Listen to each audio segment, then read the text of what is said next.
So first of all, our safety component. We prefer that students use, and we only allow for the use of Google Gemini within just random. If you think of just when you as a parent may go to ChatGPT or to Google Gemini or some other AI site to type in a question, those types of ways to use AI, we only allow Google Gemini for our youngest students, and that's for several reasons. Now, there are AI components within our trusted software, and I will go over those, but those have been strongly vetted by the district before we even allow that to be on. But just the general, when you think of, let's ask a question, let's ask again, ChatGPT or Gemini a question, well, that's different. That is not within some other software. It is sort of a standalone component. And again, we strongly urge Google Gemini, and it is not, it is something we allow for our youngest users, whereas ChatGPT we do not allow for our youngest users. So I'll touch on that a little more in a moment. But why Google Gemini? Why do we allow that for even our younger friends? So the reason why is, well, there's several. First of all, it is there's no student data that is used to train AI models. So what that means is models like this are generally considered large language models. So the more you put in, the better it learns, right? Because it learns things by reading things that are on the internet and by questions people ask. And oftentimes things like ChatGPT may look at the data that a student or anyone puts in and train itself. Well, Google Gemini does not use student data for that purpose. Number two, no prompts are reviewed by humans. We don't have people going in and reading. We don't have there's not a real person that works for Google Gemini that literally reads what students are typing in and then gathers information from that. Again, we are trying to keep the students safe from any of those things. Number three, all content stays within the school's domain. The school, Allen ISD's domain, the content stays there. And this is Gemini for Education, what I'm specifically talking about, which you can see the graphic at the top of the screen. There is just a regular Google Gemini. And I can't speak to how that may or may not be different because we don't use that here in Allen ISD. We use the education format. And the way we can ensure that they are using the right version is that the student is logged in using their Allen ISD credentials, which every student has that. So they log in with their credentials onto the computer and onto our network. And then we know that they're using the Google for Education, the Gemini for Education version, which has these protections. Again, other ones, just randomly going to Gemini without being logged into Allen ISD, I cannot speak to what it does or does not do because we're talking about, just how we use it here in the district for safety measures. Next, our districts have admin controls to manage usage and delete data. So if a student accidentally were to put their real name in, well, then that would be, we would make sure that that was not going to be taken out, to anywhere else. We would delete it. And then finally, and I would say probably truly most important for a variety of reasons, is that it meets Google Gemini for Education, meets FERPA compliance. And I have written that out for you. So if you're like, what's FERPA? You may have heard of FERPA. FERPA is actually part of the law, and it stands for Family Educational Rights and Privacy Act. So a lot of times when you as a parent are, filling out your beginning of the year forms and you're deciding whether your child can have their picture made and put on a school website, or they can have any information about themselves released, all of that is protected by a law. So you as the parent get to choose those things. And the same thing goes here. We are making sure that anything a student uses has to be FERPA compliant. or they have to be COPPA compliant. So, and then this one is both. It is FERPA compliant and it's also COPPA compliant. What is COPPA? It is the Children's Online Privacy Protection Act, which is also a law that, again, makes sure that children are safe when they are using online components.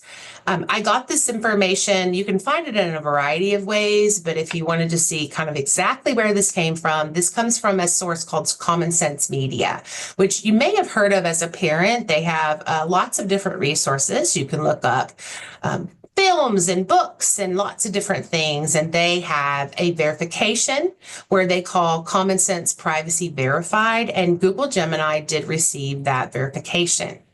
Now, I do want to say that when a student gets to 8th grade, we do allow the use of ChatGPT, but there are two things to know. Number one, ChatGPT is really only recommended for people ages 13 and up. And so that is why we do not allow it for students less than 8th grade. And number two, we still have all of our internet filters on. We still are watching content and seeing what the students are doing. So it's not like once they hit 8th grade, they're out in the Wild West. We are still monitoring what's happening, and the teacher is still always a model. So how do we leverage AI to grow our students? Teachers act as a creation companion or a collaborator with students in some ways. So this can be done to deepen the learning taking place, become a brainstorm partner with a student, develop students' questioning skills, and to build articulation, specificity, and clarity. But as we all know, AI use alone is not enough. Like, teachers literally have to guide and model how to use AI. So that is why we, at all times, does not matter if you're a pre-K student or if you're a senior, the teachers are still modeling how to use AI for questioning, how to use AI to think critically and help you reflect.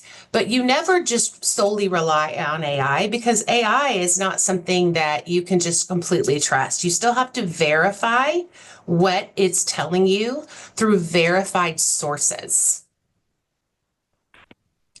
So one way that this is done is through something called parts. Now, not every teacher is going to use this, but this is an example of what some may use. This is actually also from Google. This came out recently in August of 2025. And this is an acronym for how teachers can go through how to use AI. So again, with our youngest learners, the students are watching the teacher go through this when it's an appropriate time to do so. So first they talk about, okay, why do you use it? Well, you might say, I am a teacher and I need help with, or I am a business owner and I'm interested in, or I am a student and I have a question. So you kind of say who you are, but you don't literally put in your real name, or, you don't need to do that, right? And then what is the aim? What is the objective for using the AI tool? It's usually a verb or a command, and then a context like, I am a teacher and I am interested in helping students understand this concept. Please create, or please analyze. So you're using a verb or a command, and then you say for a task, whatever the task may be. And then who are the specific audience? So who is this going to be? So is it for you? Is it to help you? Or you might say, I'm a teacher. How else could I explain the concept of gravity to students that are in 5th grade? So then it gives it a little more of an intended audience feel, so that it knows, okay, I need to, provide information that is for a younger learner, even though the person asking the prompt is older. And then the theme. So have you maybe ever, as an adult, ever thought, I need to write an email, but I'm a little concerned with the tone. So I may put in, here is a sample of an email. How could I make it more formal? Or how could I make it less formal? How can I make it friendlier? How could I, whatever the case may be. And also you're going to put in parameters, like no more than 50 words, or in 2 sentences, please describe. And then lastly, the teachers would model the structure. So you may say, I have an agenda. Please create a graphic based on the agenda. Or here is some points that I would like to use in a speech. Please utilize the points to create a metaphor or a visual. So those are some of the basic parts that a teacher would go through with their students. Now, as I was saying, something else that that is important is we do have some what we call here in Allen ISD our core digital tools. And this is something that the teachers know, the principals, of course, students use. And what I mean by core digital tools these are the main tools that we use here in Allen for student learning that we promote, that teachers receive instruction on, and that students use. And all of these are things that have been vetted by the district. So for example, we have something called Seesaw that we use with our youngest learners, and they have an AI-powered reading fluency assessment, which is really interesting. So the students can read an excerpt that the teacher has provided, and it kind of gives the teacher a guide to their fluency. And one way this can also be, so once they know that, then the student can actually develop some literacy skills within the system. So you can see in the second graphic here, some rabbits, and it literally reads the text with the student and it highlights each word as the student goes. So that is maybe a use of AI that you maybe haven't thought of. Because a lot of people, including myself, when we think of AI, it's easy to just think about getting onto ChatGPT and simply asking a question. But there's so many other things that can be done with AI. Because again, ChatGPT is just a large language model, but AI is really a plethora of things. To be honest, it would be difficult to really pin down exactly what AI is because it's defined by many people as many different things. And so those two things, again, are at the top. Those two graphics are ways that we use Seesaw and AI. And then again, when we talk about Google Gemini, again, it is something that we have verified and it has meets our safety requirements. So your students also, depending on the age that they are in, or that they are, and the grade that they are in, they have Google Classroom, and Google Gemini is built into Google Classroom. So there are things that help teachers within that, and that students can use to help them with their learning. And then two more examples. So we have something here in Allen that all students can use, and it's called Canva. And Canva is an exciting creation tool. Students and teachers and staff can make wonderful things. They can make presentations. In fact, I made my slides today with Canva. It also is used to make things like you can make videos, you can make posters, you can even make invitations, lots of different ways it can be utilized within our learning environment that basically allows students to show what they know, right? And so rather than it always being the same assignment, the teacher may say, okay, today you're going to show what you know by creating whatever it is, right, within Canva. And there are things within Canva that are considered AI tools. And oftentimes Canva will say, do you need any help? Do you need help with the text or the editing? Now, my last example here is Pear Deck. Pear Deck is something that all students may use in their classroom. It's something that the teacher drives, and it provides teachers with instant insights into student learning.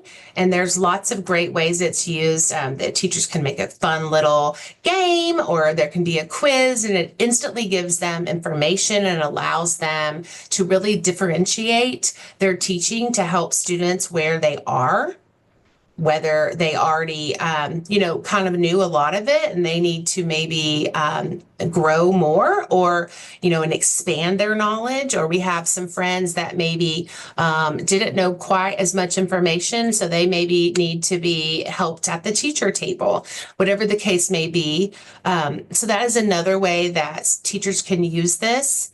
All of that to say that it's important for students to know what the teacher allows as far as usage. So this is very important. I do want to spend a moment to talk about all of the usage rights and different ways that students can really attribute what they're getting. So as a student gets older, they may start wanting to use AI to help them write essays. First and foremost, they must always understand what the teacher allows and does not understand, and does not allow, excuse me. And then, of course, the student would definitely not just have AI write something for them and turn that in, of course.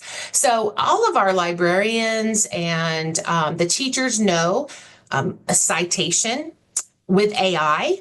And so I'm not going to read this to you, but you've had a chance to kind of look at when people should use it.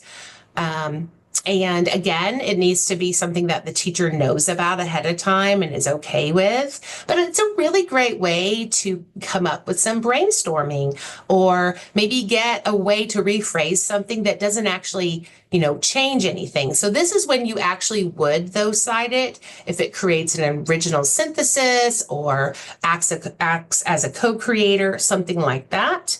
And then just two other things that I want to point out is when you should not use AI as a source. Anything factual, students must actually go and verify what they're saying is factual through the real resource, whether it's a primary source or whether it's a secondary source. They cannot rely, and none of us should ever rely on what AI says is a fact, because AI can be wrong. They call it hallucinate out in the tech world, and it will make up stuff because it wants to please you. And then again, anything that says it's a direct quote or is a source, students and us as users, we must actually go to the source and see if it really says that. You should never rely on AI to tell you what something else says. You must always verify it for yourself. And that is something that teachers are telling the students over and over and modeling for the student. This is how you do that. You never just rely on AI because it is not 100% factual. So that is my portion of today. I don't know what questions people have. I'm going to stop sharing my screen. Crystal, there are just a couple of questions. Somebody asked, why is ChatGPT allowed after 8th grade? Why can't they continue using Google Gemini only?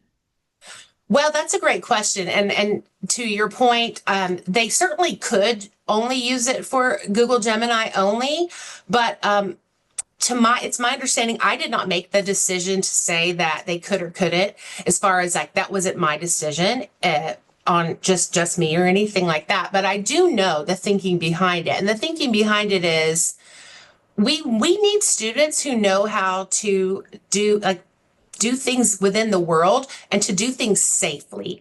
So because ChatGPT does allow for users 13 and up, technically it is considered something that they can use. And it does meet the compliance piece, because we are only letting students that are generally that age and older use it. And another part of that, the second part of that is, okay, but why, right? Well, when they leave here, they're going to have access to all kinds of things, right? They are going to eventually leave us and move out into the world. And we have to show them like how to use things with a critical mindset. So that is a good time. They've learned how to use Gemini. They've seen things modeled. And now the teacher can say, okay, many of you have probably heard other people, whether it's an adult or a friend in another school district, talk about ChatGPT. Let's look. Let's compare and contrast. Which one is better for this? Which one is better for that? And it's really kind of a gradual release model, again, to where when they do graduate and go on to wherever they're going to be going, they know that it is something. It's not like we've hidden it from them, right? But they have seen how to use it within our parameters in a safe way.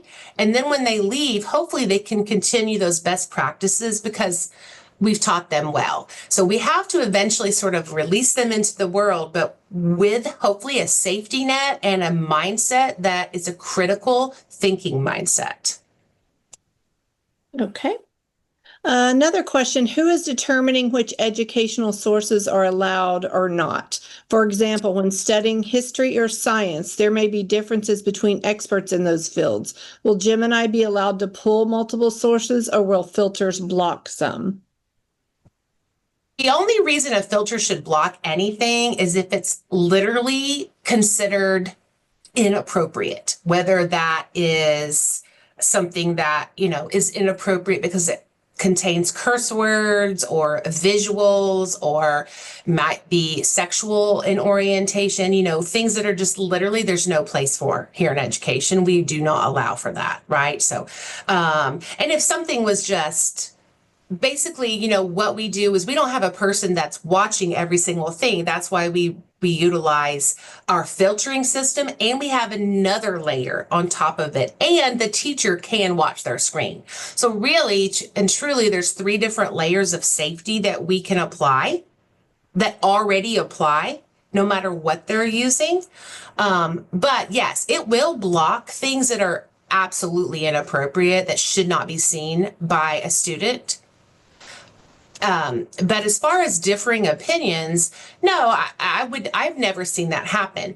But that is a great question. And that's another reason why we explain to students, like, you can get an answer from AI, but that doesn't mean it is the right answer. It doesn't mean it's the complete answer. That is an aspect. And then you go do your due diligence by finding sources that are not generated by AI, but are generated by, like you said, experts in the field, and, really looking at comparing and contrasting, because a critical mindset does read both sides and then thinks to themselves, okay, where does that stand with what I know to be true? That's a great question. Thank you. Then the same person had another question. He said, do we know when K through 6 are exposed to Gemini at school? I'm sure it's during their computer class, but what grade level, so I can prepare to discuss it? They could be exposed to it, they could see the teacher modeling something like that at perhaps pre-K, although I don't think any pre-K teachers do that. But yes, they could, but that is something, at that point in our youngest friends, they are a lot of times learning how to even log into a computer. So we're not, generally, it would be poor teaching practice on the first day to be like, okay, let's log in and talk about Gemini, right? That would not be something you would do.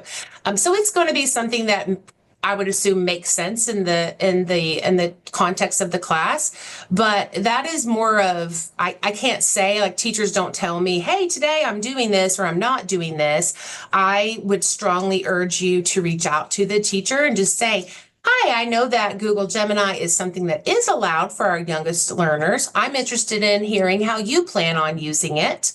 If you would like, I don't see why that would be a problematic question, because teachers are happy to let you know, of course, anytime that they're doing anything. You just need to kind of let them know your question ahead of time so they could give you some feedback. Thank you, Crystal. Yeah, thank you guys. Okay, we're going to jump on, or not jump on, but we're going to have Dr. Ryan jump on now and talk about the psychologist side of things. So. We are indeed. First of all, Dr. Hume, thank you. That was fantastic information. You actually, you set a really solid framework for where we're going to go psychologically. I want to reiterate a couple of things that you said. One, Dr. Hume made the point that you want to fact check any sort of information that you get. I'm going to tell you some stories over the next few minutes. My practice, as Ashley mentioned when we first started, all of my clinical research was in the interplay between technology, social media, and analog world. So AI has been fascinating. We've had all kinds of fun with it. We've been experimenting with it for a long time. I'll tell you some of those stories in a minute. But before I do, she's 25, so she's my resident young person. Like, I was leaning on her to bail me out of this. We had a presentation we were doing in a school district on the eastern half of the Metroplex a couple of months ago. And we decided to see what would happen if we just leaned heavy on AI to generate our content. So we asked for statistics. Okay, statistics are findable right now. To Dr. Hume's point, we knew not to trust it, but we wanted to see what would happen if we pulled them up. So it gave us maybe 10, 15 different statistics that really articulated our point and then linked to sources.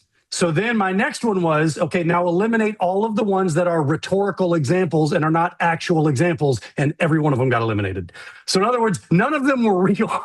They were all rhetorically sort of correct, but none of them were actually real. So to Dr. Hume's point, yeah, second guess everything you get that is deemed factual by any AI model.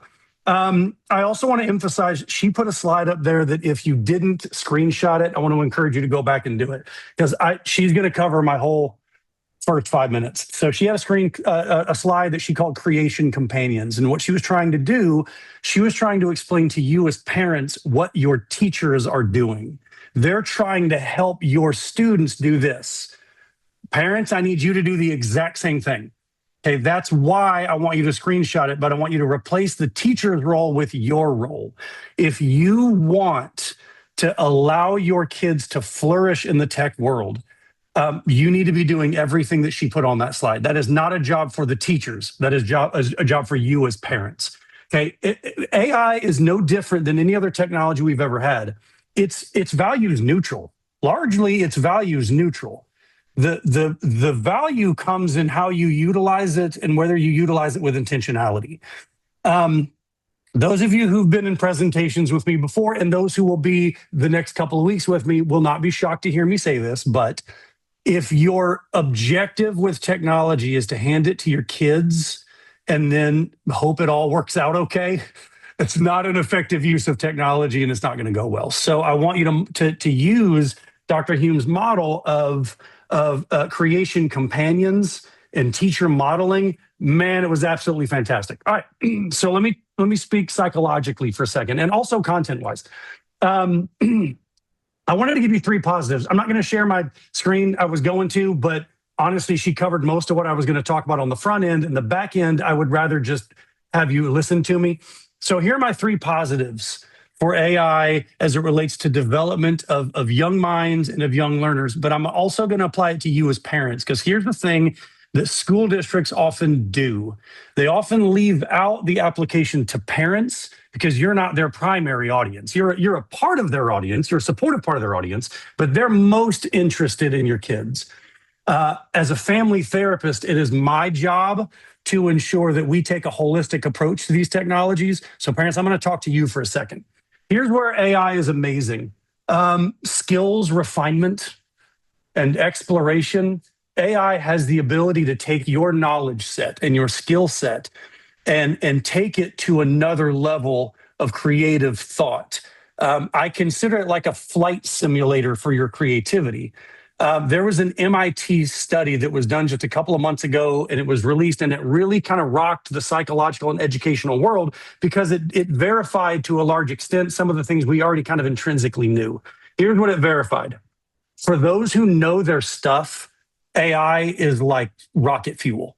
For those who know what they're doing and are educated in their content, AI works as rocket fuel. For those who use it to give them their knowledge, it is reducing your capability for complex thought.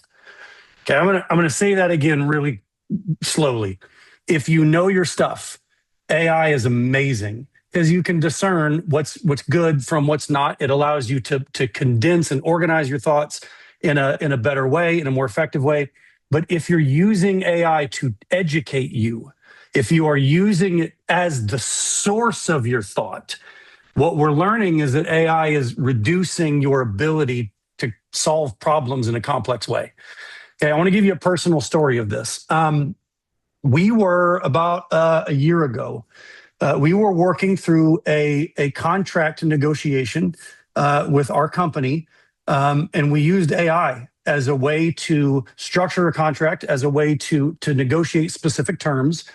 And I attribute the use of that AI model, we used a couple of different models, but I attribute the use of that AI model to doubling the value of our company because it allowed our contract to be utilized in a way we could not have done otherwise. Okay, but we were the experts in our field. We knew what we were doing. We were working hard to ensure that that data we brought in, the information we brought in was accurate and valid, and then we used AI to condense it and to organize it in a more effective fashion. I think, to Dr. Hume's point, I think that's the goal for you all. All right, accessibility and inclusion was my other advantage, but she covered that, so I'm not even going to mention it. I will only then go to, hold on, yeah, we can do it at the end. Okay, and then creativity and curiosity. If AI writes your story, that is, if AI writes your story, it's an unhealthy use of technology. If AI is the springboard for writing your story, that's a great use of technology. Okay, I will give you an example of what I mean. I have sons who are both 13 and 10. My 10-year-old wants to be an author, and he writes books. He uses Scrivener, which is a fantastic software for book writing. He uses Scrivener, and there are times where he wants to develop a character further, or he wants to name a character. He will use AI models, and he'll say, this is the character, this is what I'm wanting to do, give me some name ideas. And whatever model he's using will spit out 20 different ideas and kind of what they mean in different languages, and he gets to pick through this really cool list, and it has allowed his creativity to flourish. I have done the same. I am also an author. I'm finishing a book right now, and it's fiction, it's fantasy, it's for kids. And if it helps, and this is not a plug, by the way, I was not really meant for this kind of consumption, but if it helps, the theme of the book is the world being taken over by these hooded warriors called the algo. It's about the world being guided by algorithms, and so how we. It's to teach kids how to recognize algorithms. So a lot of that book, ironically, some of the inspiration for various characters and how they interplayed in the real world came from AI. So AI helped me write a book teaching kids how to not be controlled by AI, which I'm surprised the universe didn't implode on itself. All right, so let me talk about my 3 primary concerns. Okay, parents, this is the part where I want to take you away from the education system for a minute. I want to take you away from all of the meticulous thought and use of AI. I want to talk to you as parents. Okay, parents, you are concerned about AI for a number of reasons. 1, because you don't fully understand it. I get it. 2, because you're worried that your kids are using it to cheat. And as a result of that, school districts, social media, educational voices have preached kind of a doomsday message about what AI is. And so you have this kind of fearful approach to it, but you also recognize that it's growing in popularity, it's growing in effectiveness. There are new ones being released all the time that do specific things, so you feel completely overwhelmed. All right, I want to talk to you about my only concerns for your kids' mental health, okay? And I'm going to give you some tools for how you can help. My first fear is, I call it sycophantic reinforcement. Okay. Every AI model is trained to do the same thing that social media does. You know what its primary goal is? Keep you there. That's its primary objective. So Facebook's goal is not to connect you to your friends. It is not to give you educational information. It's not to show you funny videos. Facebook's goal is to just keep you on Facebook as long as possible. AI's goal is the exact same. Okay, so let's talk about ChatGPT. So ChatGPT is the one that's the most popular, it's the most common, and it's the most frequently used by adults. Adults, have you noticed when you use ChatGPT, it never ends the conversation? Have you noticed that after every one of your prompts, it says, hey, do you want me to take this and turn it into a really cool outline? And then after you say, yeah, that'd be great, it says, okay, I've got this outline. Do you want me to turn it into a slide deck for you? Yeah, sure, I guess. It's like a friend following you around who constantly needs attention. Okay? If you go back through your feeds with AI, I'm not the only one who's done this. So I'm going to say it. Who's felt guilty being like, chat, I gotta make dinner, man. Like, can we talk about this later? And so it's programmed to mirror human emotion, and it's programmed to make you feel really important. And it's programmed to keep you there. It's coded that way. That doesn't mean the information's bad, but here's what it means. Parents, your teenagers will at times go to ChatGPT with their feelings. They will say, I feel sad, and here's why. They will say, I feel angry, and here's why. They will say, my friend hurt me, and here's how I feel about it. AI can be it can mimic sympathy in those situations. It's very well trained. It can mimic empathy. It can say, I totally understand. It sounds like you're going through a really hard time. That's a normal part of life. And on the front end, man, it sounds great. I've done this. Now, I've not done it because ChatGPT is my therapist. I've done it because I am a therapist and I need to see how it reacts to these things. And man, it is seductive. That pull of like, I get you, I understand you. An important phrase for you to help your kids remember is it doesn't get you and it doesn't understand you. It has been coded to mimic that it gets you and that it understands you. And that is really, really important. If AI is your therapist, that is a concern. Therapists are not trained to be sycophants. And for those of you who don't hang out in the vocabulary club, it's not trained. Therapists are not trained to tell you that you're amazing and right all the time. Folks, there are times where your therapist's job is to lovingly and gently point out the flaws in your thinking and point out the flaws in your logic. We even have a whole category of things called cognitive distortions, which are how we help you understand how your brain is not processing information the right way. ChatGPT takes those same prompts and gives them back to you in affirmation form. In other words, this dysfunctional thought that a therapist might help you work through, ChatGPT says, no, everybody else is the problem. You're thinking exactly the right way. Okay, that's a dangerous place to be.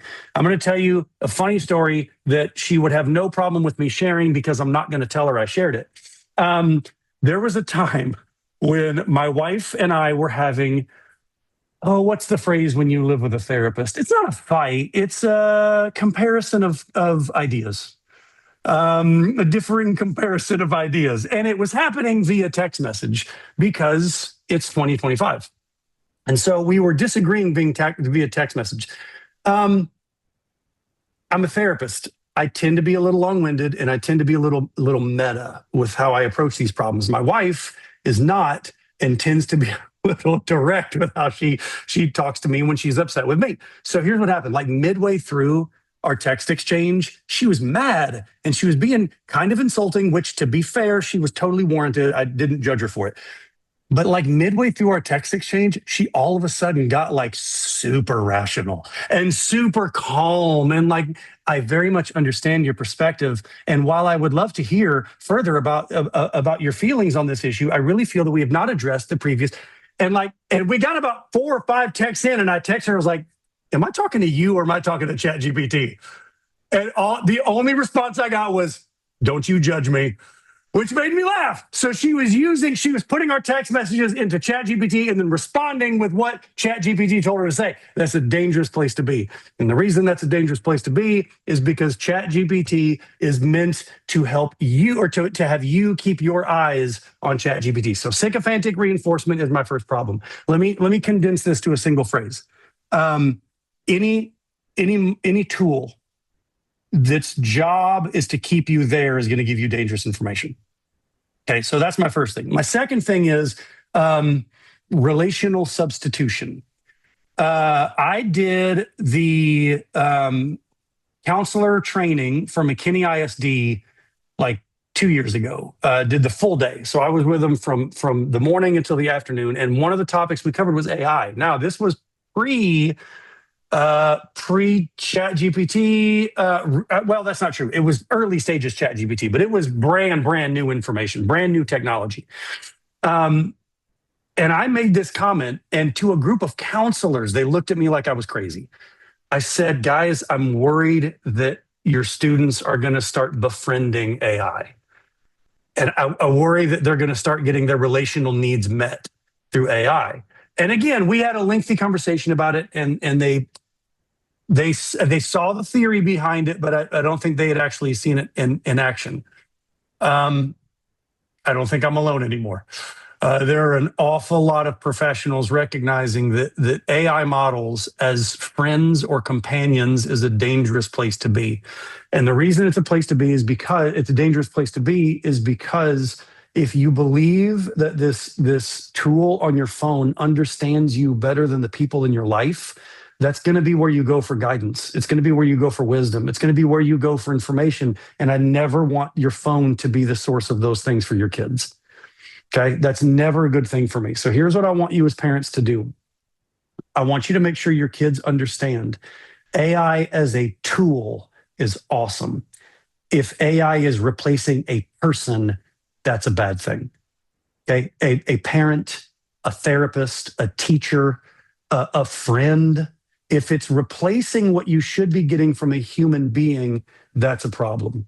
All right, so let me give you another example of why I'm so worried about this. There's a slide that I've used in virtually every tech presentation I've ever done. In fact, Ashley and Christy have both seen it about 30 times now. The slide that I use is that 18-year-old kids in this day and age, by the time they turn 18, have had 30,000 fewer face-to-face interactions than any previous generation. Okay, that means 30,000 opportunities to talk to another human being. Now, they've heard my explanation of this. It's worth bringing up here. Talking to a human being requires give and take. It requires pausing. If Dr. Hume and I are going to have a conversation, I have to listen to her. And I have to respond to her out of something other than my own selfish desires. But that's not how AI works. I don't have to respond to AI. AI is going to keep feeding me what I want to hear, and it's going to keep asking about me, and it's going to create this very narcissistic view of how personal dialogue is supposed to go. If my hope is that AI will help train me on how to talk to people, the only way that's going to happen is if I am very explicit in telling it, help me communicate this, and then help me listen when they respond. Now, you put a prompt like that in, you can probably get a primer, but a primer is great. But as any educator can tell you, education is awesome. Seeing it on paper is great. Living it is where it really becomes a lesson. Living it is where it really starts to solidify. So parents, you want to help your kids with AI, make sure they're not using it as a friend. Make sure they're not using it as a place to take their emotions. And if they are, it can be okay, but you need to be involved in taking it from where it started in AI to bringing it into the real world. Let me give you an example. If you have followed along with what I've been asking you guys to do for 2 years, you know how I feel about digital privacy. The way I feel about digital privacy is that it should be absolutely locked down outside your home. But in your home, that's a different conversation. I do believe that parents should be very invested in what their kids are doing with their phones. I believe that parents should be knowledgeable about what kids are doing with their phones. If you happen to see that your child is using a chat model, ChatGPT, Grok, Gemini, if they're using a model for something that you believe would be better used with a person, the goal is not to punish them for it. You don't condemn it and say never do it. Okay, that's not a good entry point. All you're going to do is drive that behavior underground. You're going to condition them to erase their history. What I want you to do instead is I want you to ask, first of all, what did you get out of this interaction? How did it make you feel? How'd you benefit from it? And then number two, I want you to have that conversation now in the real world. Go back to where they started the prompt. And then you talk from a real world perspective. The fact that they took it to ChatGPT may not be because your kid is, struggling with digital addiction. It may be because your kid doesn't feel like there's a human being in his or her life that they can bring these things to. And if that's the case, parents, maybe we can be the first ones to do that. So if you see your kid behaving that way or using AI in that manner, I don't want you to be super alarmed by it, but I do want you to recognize it means that you have a job to do in the real world. All right, so here's my last fear. My last fear is there is a word that we are losing in our culture, and it pains me. It pains me because it is such an important word, and that word is struggle. we are kind of pathologizing anything that's hard. And our goal is to try to make everything that we do as easy as possible. It's why kids want to use AI to write the paper, because it's a whole lot easier. It's why they want to use Google to answer. It's why AI is so tempting. It's such an easy thing. So prior to this conversation, this morning I was working on a presentation I've got coming up next week, and it's a corporate thing. It's with a company that I don't 100% know their industry as well as I know other industries. And so what I did was I took a chapter out of like a couple of different textbooks, and I pulled these chapters and I put them into a large language model. And my prompt was, I need you to synthesize everything in this information. I need you to give me something digestible that will help teach me about this industry. It will help me walk in knowing a little bit more about what I'm doing. Okay, that allowed me to struggle through that information in a more condensed fashion. It allowed me to do in 30 minutes what would have taken me probably 5 hours to do. What I didn't do is put all that information into a chat model and say, give me the presentation. Okay, that's a different way to use AI. If I said, give me the presentation, what I'm doing with you right now would be impossible. In other words, being able to talk freely about my subject. I talk to you freely about my subject because I know my subject. ChatGPT, Grok, I use both, and I use them both a lot. They might help me condense information and put it in a flow. They may help me with like, this is a good way to frame this bullet point or that bullet point, but all of the heavy lifting has to be done by my brain. Otherwise, this is a useless waste of your time. Okay, the same thing is true for your kids. If AI is helping reorganize their thoughts, that's awesome. But if it's doing the heavy lifting for them, if it is reducing or eliminating the struggle, my fear is we're raising kids with zero resilience to real world struggle. I don't want that. It would be very easy for my children who have a dad who uses this stuff all the time and who loves it and believes it to be a massive part of my industry. I love it. It would be very easy for me to just teach them how to use AI to solve other problems. I could. Now, we'd have to be careful in how we did it, but we could do that to an extent. But I don't want that. I want my kids to have to struggle through their assignments. I want them to have to struggle through complex thought. Parents, I need you to look at AI the same way. It's an awesome tool, but it should reduce the struggle. It should not eliminate it. All right, I'm going to pause. Let's get to some questions. Let me go to, it looks like the questions is the screenshot. Let's see, Christy, you posted the screenshot. Okay, any other questions that we can answer or that we can address as a team? I don't see anything right now. I do want to say that last piece that you said about wanting kids to struggle. That for me, like when you go through a struggle and then you meet your goal, that gratification, that satisfaction, like all of that, pride, everything that comes from that those are things that we don't want our kids to miss out on, right? Because they've allowed something else to do for themselves. And so I feel like that contributes so much to your own happiness, right? So it's just all so interwoven and connected in just so many different ways. It's crazy. So, hey, I had a question about, can I in bullet point, can I do my concerns? So let me just, I wasn't going to do it, but let me just do it this way. Oh, hang on. I lost my mouse. Give me just a second. Oh, there we go. All right. So those are my positives. Here are my three concerns. Sycophantic reinforcement, relational substitution, and a loss of frustration tolerance. That's the struggle factor, to Ashley's point. If you rob your kid of a struggle, you rob your kid of a really valuable growth opportunity. So it's something maybe for another presentation. What builds confidence in kids? That is a question that we have struggled with psychologically for as long as we've been asking it. We actually do have an answer. So let me tell you where my generation of parents messed this up, okay? And some of you are the age of my kids. Some of you have kids the age of my kids. My generation of parents messed this question up. Where does confidence come from? We believe that confidence came from being told that we're great and being validated. those aren't bad things. I don't want to not compliment a kid. Of course, that's a really important part of development, but that's not actually where confidence comes from. Where confidence comes from when we measure it is, and there's a study that's actually hilarious that I'll reference just really quickly, but where confidence comes from is from measurable and observed success.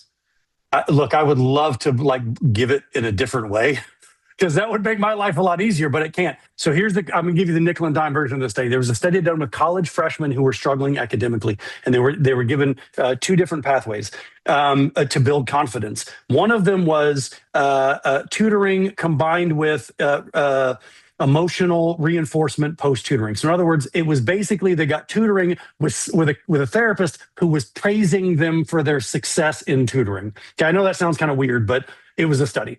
So tutoring with praise while they were being tutored. The other group just got a lot of validating praise. They were told they were feeling down, they were feeling like they weren't intelligent, and so they were given a lot of praise. What we found was when you looked at these two sets, the group that was praised for outcomes and for success did better academically, had measurable improvements in success. The one that was praised for just being and existing, but without the measurable success, felt way better about themselves, but their performance literally dropped in every academic category. So they felt great, but they were producing at a much lower level. Okay, it's a cotton candy type of confidence when we focus only on feelings. And the problem with struggle is that struggle is what produces that confidence. It's measurable, it's observed success. And so we don't want to rob kids of that. All right, I saw chat stuff. Hang on, let me get my mouse back again.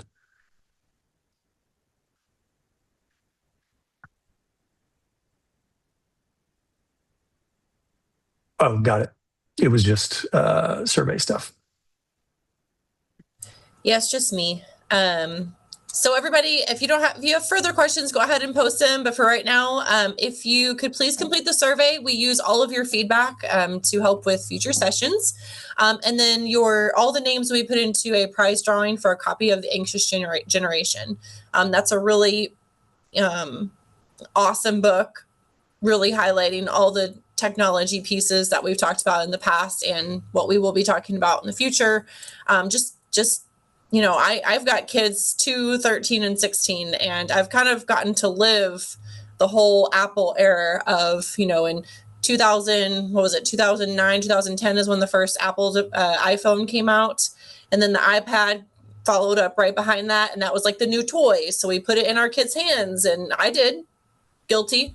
And so I had an iPad young toddler who walked around playing with it. We thought it was fine. And then there's research now that it's not good for them. And so the 2-year-old doesn't get to watch TV for endless hours, or will probably never have an iPad. It's just two complete different things. And so the anxious generation really kind of guides you through and helps explain the past 10, 15 years of that being put into play. So. Okay. All right. Well, it doesn't look like we have any additional questions, but thank you, Dr. Ryan and Dr. Hume, for speaking with us today. Looks like we did have one. Ashley, before you go, the 2 presentations coming up that are geared towards younger kids is essentially a kind of part 1 and part 2. So if you have any interest in either of those, I would encourage to be at both of them. Perfect. And then there is a question here. Is this information being presented to students? I know teachers model it, but I think they could benefit to listen to it in a forum like this, made for them, of course. I don't know that we have something for students. Crystal, do you know? No? Can't speak to that. I know that I've not been asked to present this to students, and no one that I have worked with directly has. So I don't think so, but that doesn't mean that it could not happen. That would just be something we would, need to discuss and determine how that might look. Yeah. I mean, speaking as a parent, and probably for many parents, I can tell my child one thing and a coach can tell them the same thing, and they won't listen to me. but they listen to the coach. So oftentimes they listen better when it's not from the parent. So I can see where that could be of benefit for sure. And we're new to many of these things, so it'll slowly become more of a thing, I'm sure. Do you have a practice where you're accepting kids, Dr. Ryan? I put our Stacy is our scheduling. I don't know the answer to that. Yes, I do have a practice. I don't know who we're accepting or when. I don't know what our log looks like. I know I am pretty backlogged, but I know I've got some people who are really, really good. And for the school stuff, when we actually talk to students, I am so grateful when schools ask me to do that, talking to students. I always bring someone in their 20s with me because kids have it's much easier to hear from somebody who speaks their language a little more directly. So I don't ever do those. I don't ever walk into that lion's den by myself. All right. Okay. Well, thank you all for joining us today. Can you please share the slide that Dr. Hume talked about? Yes, it's in here in the chat. Hey, Ashley, Michael has a question. It says, I have my hand raised. It's a challenging question to type out. Oh.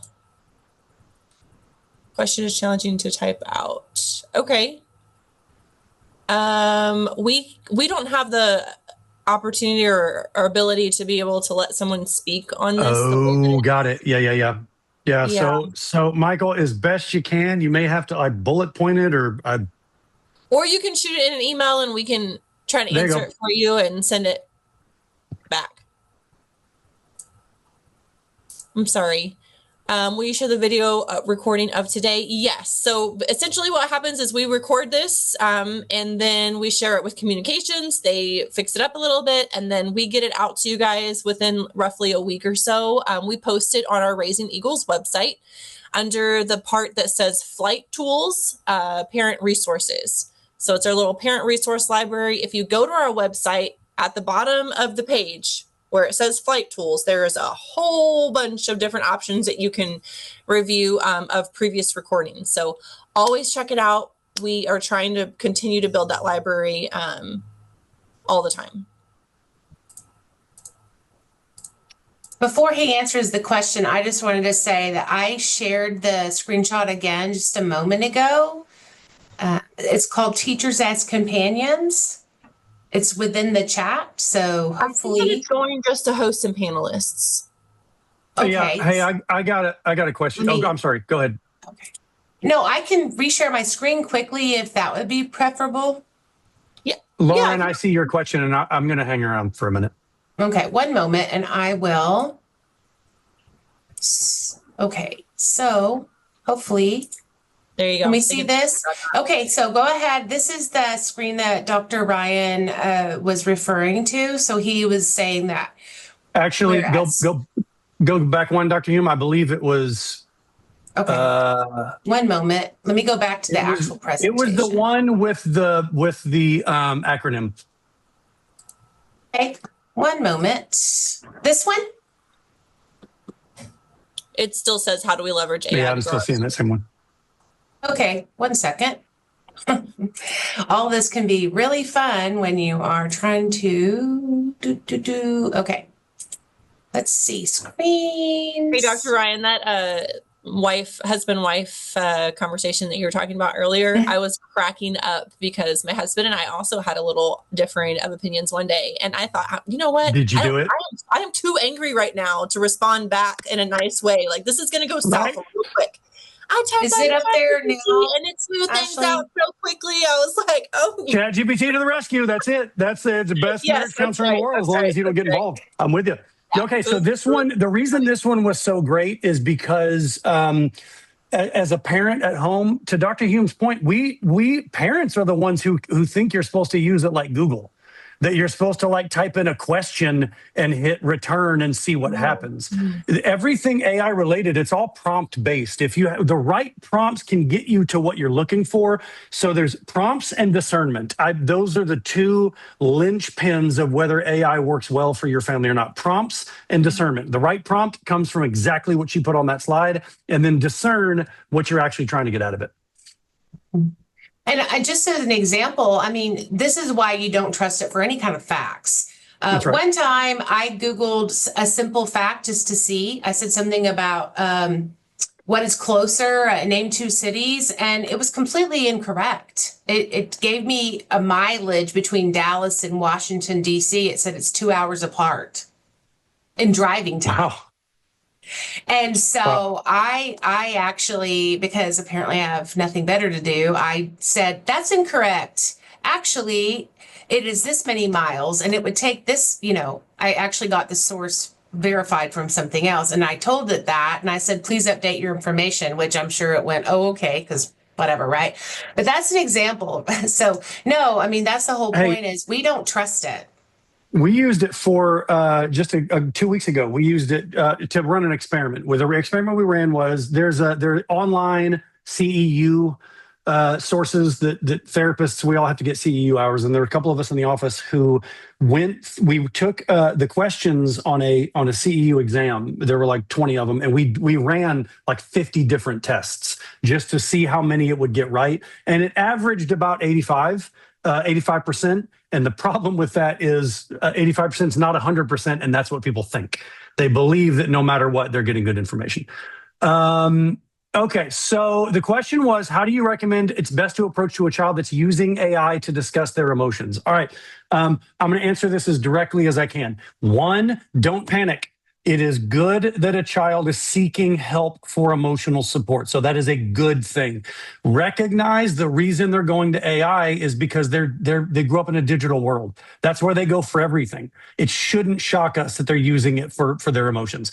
What I would do is, number one, pay attention to exactly what they're getting from AI. So in other words, are they looking for like advice on talking to friends? Are they looking for like guidance on internal emotional experiences? I need to know a little more about the context of what's going on before I can really answer that question.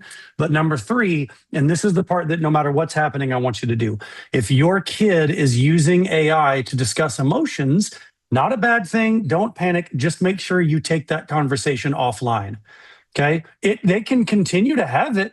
Again, the sycophantic, you're the greatest thing in the world nature of ChatGPT, it's seductive. It's seductive. It's not the end of the world. Just make sure that your kids are talking to you, or they're talking to a counselor, or they're talking to a friend. Hang on. Context for the question. Talking to a parent when they feel like they're not being heard. Okay. I'm not sure I totally understand, Lauren. Help me out. So are you telling me that you have a kid going to AI on advice on how to talk to a parent because they feel they're not being heard? Okay. To be consistent, yeah, that's not a terrible use of AI. To be able to synthesize the experience and allow AI to say, here are some ways that you can approach this person or ways that you can articulate this to a parent. As long as the end goal is they're bringing it offline, I'm okay with that. I don't want it to be the only place they get that information, but that's not the worst thing. And I would also, we didn't really cover this to the extent that we probably could have. I know that the district has to keep all of their stuff in a box, which makes perfect sense for a school district. For you as parents and in their personal life, my advice is never use one. Always use more than one. So if you can go use Grok and use ChatGPT and use Gemini and use Claude and use all of these various tools, use a couple of them, and you're more likely to get a wide, diverse set of answers. But as long as the goal is to take it offline eventually, actually, Lauren, I want to go back to your question. Talking to a parent when they feel they're not being heard, and if I'm understanding you correctly, Alexa is giving the kid advice on here's a good way to talk to the parent. Yeah, I'm all right with that.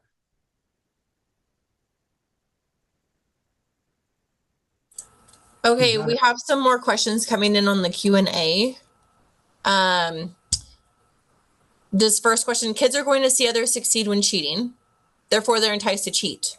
If they get a good grade by using Gemini or AI tools, then wouldn't that hurt reinforcing the need for them to struggle to succeed? Even in the adult corporate world, using AI is praised, and doing things manually will put you behind and you'll be slower. Thoughts? I'll let Dr. Hume respond to the school district part of that, but the functional real world answer for me is when in an outcomes based world, yes, the outcomes are going to be what gets praised. My hope is over the long haul, over the stretch of time, that you would be. Let me on a micro level, if outcomes are what we're praising, then yes, that's a good thing. On a macro level, if you're not acquiring the micro knowledge, eventually that lack of knowledge is going to catch up with you. So to both points, yes, kids are rewarded with A's in cheating with AI, but when it comes time to evaluate that knowledge, to test that knowledge, the odds of them being able to recall all of their ChatGPT searches is pretty minimal.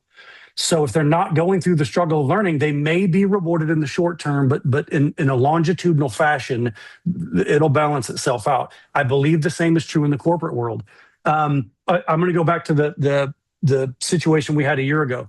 The contract we submitted was polished, but we didn't get the contract because it was polished. We got it because we knew what we were doing. And we knew what we were doing because of years of acquired knowledge. Now, AI helped us condense that knowledge. Take a company that does the same thing that we do, but does it in a different way, who just used AI to create their contract. Great. But where's your demonstrated success? And then can you articulate questions when the client has a ton of questions? Because that's what we did. So to me, if micro success is what you're talking about, then yes, AI is always going to beat me in a race of wits. AI is always going to be better, more efficient, and more condensed than I am. But in a long haul of success in the real world, I do believe that it'll balance itself out. Dr. Hume, you have any other thoughts? Yes, I would say a couple things. First of all, we do talk to the teachers about that we know that kids are going to use AI for several things. So that's why you try to do some of the really cognitive aspects, to Dr. Ryan's point about the thinking, the processing, and where you're getting your thoughts from, the synthesis in class with the teacher present. Maybe you are showing it to the teacher. Maybe you are sharing it with a friend. Maybe you're discussing things so that it's done it's actually done in front of others, and it's done where you can actually talk and hear other people's opinions. It's not just telling you to go do something and then saying, okay, have at it. Right? Because that is when I think they're more tempted to do that. Also, that is why a lot of times, I know kids hate this, but when we say, please show your thought process. Now, again, they could certainly copy and paste the thought process that they could ask AI, like, tell me what I should have thought to get this answer. But again, that's why ideally you do some of the hard-hitting brain, the processing, really determining what your answer should be in class with the teacher present, with the teacher watching what's going on. And a lot of that could even be where they don't even do it with technology, period. Maybe they say, okay, I want you to come up with some concepts, use paper. Right, because we don't. The phones have now been taken away, due to a new law here in Texas. So that's not something that's there any longer. So a lot of times, some of the stuff that we know that they are, perhaps wanting to cheat because it's just simpler, then let's design a lesson, or let's design a learning format that doesn't even have that as an option. So some of that hard-hitting thought process is something that they actually have to do, and it's within the class. And another thing that I really like that Dr. Ryan said is, yes, I mean, I think anybody probably uses different types of AI to get, like he was saying, like, what are top 3 things I might gain from reading this article? Put it in the article. It says, oh, you should think this and this. But when it comes down to a real conversation, okay, explain to me. I love that. I love this. This paper was amazing. I'd love to hear more about it. Tell me more about, well, it's going to be pretty obvious, not too far in, that they really didn't write it, right? And so they didn't really think this out. This wasn't their actual thoughts. And so it will reveal itself. And so I guess basically what I'm trying to say is, number one, we really strongly urge teachers to format the lesson and format the product, whatever the product is, to be something that they have seen all along the way. This isn't, here's the assignment, go home to do it, and I'll see you tomorrow for the grade. I mean, that does happen, but that should not be, hopefully, what is always relied upon. It should be something that isn't always done. It should be, let's do a lot of this in class so we can discuss and you can talk to a partner and I can be a part of this as the teacher and help you model it. And then when it is time to use AI, the teacher knows, like, they've heard from the child, they've heard from your student what they think and where they're getting some of this stuff. And so if they eventually cheating will happen, and that's part of the learning process, is that really cheating, it may be fun at first, but it will catch up to me. It will catch up to us as an adult. And that's part of digital learning is, it's the same learning that you would get if you just copied out of a book and turned it in. It's really no different. That's what we used to do when we were kids, right? People just copy from a book and turn it in and hope the teacher never read the book. Well, and can I speak? I'm going to speak as the only person on this panel who works outside of public education, and I worked in public education for a long time, but I want to step outside of it for a second because I think I have I don't know if it's an opinion that's different, but it's one that definitely would sounds different coming from the school district. So we talk about not being outcomes based. Parents are very critical of the educational focus on test scores and on metrics. The problem is parents have a tendency to value those same things. And so if we want a student to be, if you want to proof your kids so that AI cannot be the sole source of their learning, I would encourage you as a parent to not have an outcomes-based approach to their education. In other words, there's room to devalue what their number grade is while valuing the effort that they put in. But as parents, we're also like, I want to know if it was an 88, why wasn't it a 90? To me, so we do things a little differently in my home, but my fourth grader doesn't see his grades. Now we do that because we want to take a holistic approach to his education. Now we know what it is, we know where his deficiencies are, and we try to support him in those ways. But man, I'm with you. The question was, I think we dismissed it, but the question was, oh, there it is. Wouldn't it reinforce the need to struggle? Using AI as praise and doing things manually puts you farther behind, only if we value the outcome above all else. And so as parents, help your kid be more than outcomes based. Help your kid see praise the value in the struggle, even if the number doesn't come back the way you hoped it would. If your kid organically and authentically works hard on a paper and makes a C on it, when they could have ChatGPT'd and made an A on it and somehow found a way, which they couldn't, by the way, because the technology is as such, we can identify when papers are turned in using AI. But hypothetically, even if that were true, I would encourage you as the parent, what would you have done if they'd have made an A? Do that when they made the C and worked really hard for it. That's what I would encourage you to do as a parent. All right, one last question that I saw was, is it okay if my AI to solve their fights and problems with kids? Is that okay? Okay, I want you to hear me. There's no direct answer. It depends on what they're hearing and it depends on the situation. But offhand, I have no problem with your kid going to AI to try to get tools and advice for dealing with difficult people and difficult circumstances. I truly have no issue with that. My one request would be field test it first. And the great way to field test that is to field test it with parents who can help. But no, I have no problem. AI, in defense of ChatGPT, to Ashley's point a few minutes ago, sometimes it is more rational than I am. Sometimes it is more like, okay, maybe we can take a calmer, softer approach. So I have no problem with that. I just don't want it to be, I made this analogy for all technology. I want AI to be dessert. Okay, it doesn't need to be the protein. It needs to be the sugar, which means it's great and awesome in its proper context. But don't make your entire diet out of it or you'll die. That's probably a good place to that wasn't dramatic at all. Okay, well, thank you everyone for joining us. Yes, this is being recorded. Yes, we will post it within the next week or so. And if you ever have any questions, feel free to reach out to us. We're happy to help. So have a great rest of your day. Thank you, guys. Thanks, guys. We'll see you later.